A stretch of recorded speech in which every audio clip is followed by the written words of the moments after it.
এইবাৰ ঝুমুৰ অসমীয়া সংস্কৃতি তথা চাহ বাগিচাৰ মাটিৰ কুণ্ডেৰে ঝুমুৰ যাব বিশ্ব দৰবাৰলৈ।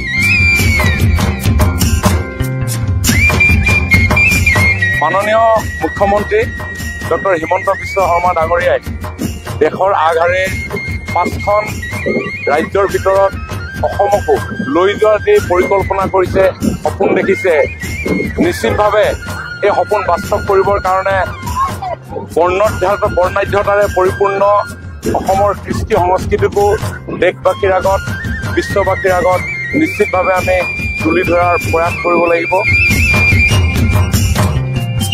অসমৰ বৰ্ণাঢ্য এটা অন্যতম জনগোষ্ঠী চাহ জনজাতি আদিবাসী, তেখেতসকলৰো আধ্যাত্মিক পৰম্পৰাৰ লগত বিশেষভাৱে কৰমৰ লগত জড়িত হৈ থকা এটা অতি আনন্দৰ উৎসৱ। এইটো হ'ল ঝুমুৰ নৃত্য। তেওঁলোকে কৰম পৰৱত পৰিৱেশন কৰে।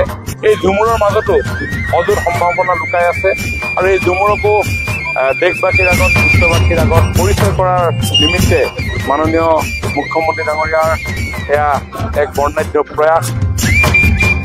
অহা 24 ফেব্ৰুৱাৰী সৰুসজাই। অহা 24 তাৰিখে দেশৰ যশস্বী প্ৰধানমন্ত্ৰী নৰেন্দ্ৰ মোদী ডাঙৰীয়াৰ সন্মুখত আমি মুখ্যমন্ত্ৰী ডাঙৰীয়াৰ এই পৰিকল্পনাৰ বাস্তৱ ৰূপ দিবলৈ আমি প্ৰয়াস কৰিম। মই ভাবোঁ যে এই উপস্থাপনে ঝুমুৰক দেশৰ ভিতৰতে নহয় সমগ্ৰ বিশ্ববাসীয়ে উপভোগ কৰিবলৈ সক্ষম হ'ব।